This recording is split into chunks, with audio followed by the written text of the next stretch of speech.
most companies are experiencing what is called a skills shortage.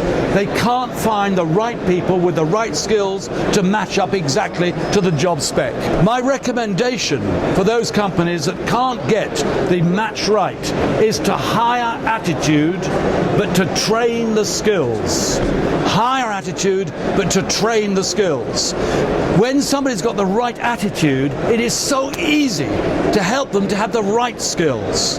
The sad thing is that in our climate of education at the moment, we're not really training or teaching people how to have the right attitude. What do we mean by the right attitude? Is it positive?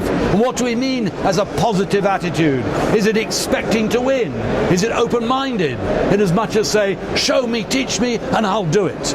But at the same time, we've got to be aware of the single most foul, evil, cancerous destroyer the human race has ever inflicted upon itself, and that is negative communication and negative self-talk, what we say to ourselves. Our most valuable asset is our brain, our mind, our thinking process, but the negative in every case destroys, destroys, destroys. So here we are, we're in a world where there is so much that's good. In our world here at this wonderful convention conference here today, everybody here is learning about new ideas. We go back to our companies. Our companies in most cases are surviving, some doing really well, others maybe are going through a bit of a tough spell. But the future is good. That is absolutely certain here in the UK economy. But we're daily fed with bad news. We're daily fed with let's find something horrendous to put out to scare the living daylights out of all of us. If you think about it, how do we spend the average day? Well, we go to work, we go to home, or that's where we're meant to end up anyhow, and then eventually at the end of any day we go to bed and we go to sleep.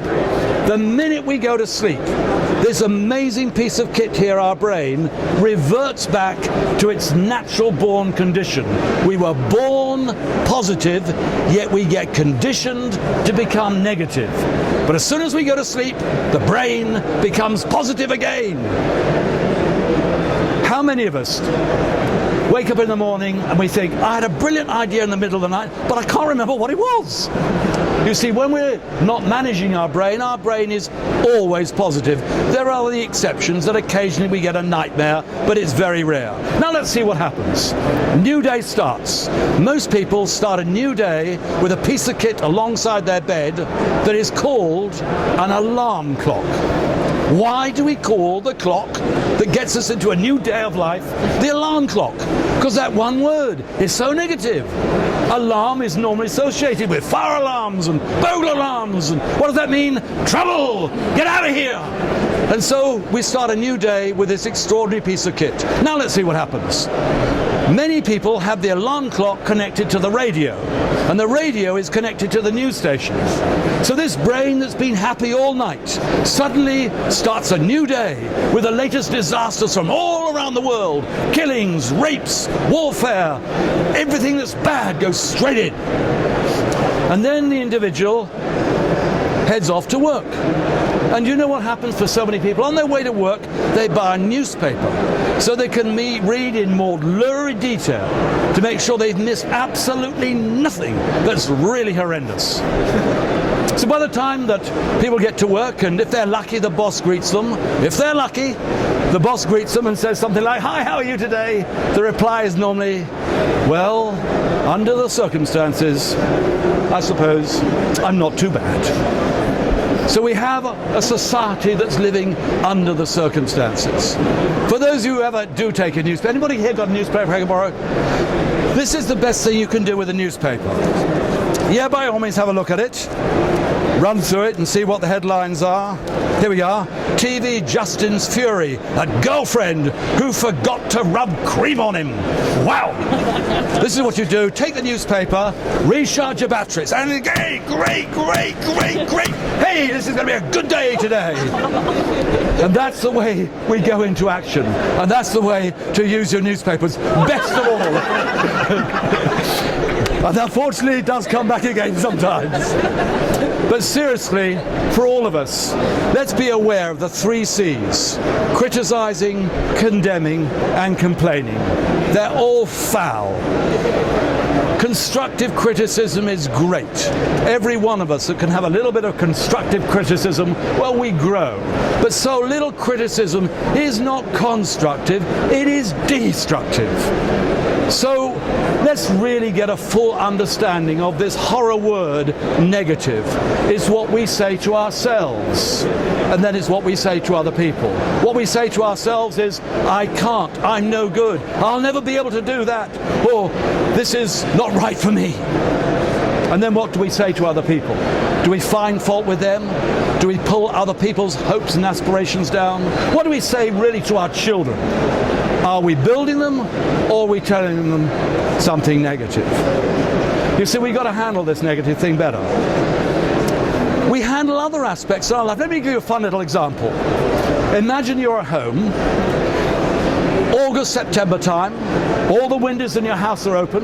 Flying in through one of the windows comes a pretty little insect, yellow furry body and black stripes. A wasp comes in. Is a normal reaction when a wasp enters our home is something like, oh, look, there's a wasp, come on in, bring your friends. The normal reaction is, there's a wasp, right. So we look around for a rolled up newspaper, fly swat, insect spray. The whole family is put onto a war alert because the fear is that we might get stung. We might not. And if we do get stung, the pain lasts for an hour or so, and it's painful. Yet we are motivated to cause a death. I make that example because somebody is being negative to another human being. That doesn't last for an hour. Somebody being negative to another human, that can be days, weeks, months, and sometimes a complete lifetime. Their direction can be changed by what somebody else says. So we have to be very careful with the negative. What do we say to our colleagues at work? What do we really say to our family? What do we say to our loved ones? Let's be really, really careful to understand the evilness and the foulness of what negative communication can do that holds people back. One fun little example, we have a can of neg off. This is neg repellent, by the way, like you'd have an insect repellent. Great to have on your desk. Any of you would ever have somebody come into your office and they start to spout off negativity, just go for it and grab it. And best of all, use the word fantastic as soon as they launch forth. Those two together, what a powerful antidote to the negative. So there we are. There's just a few thoughts on handling the negative. And for all of us who have this wonderful responsibility of working with others, helping other people, let's be positive. Let's lead by example, and just let's get the balance right. So there we go. Good luck and great success.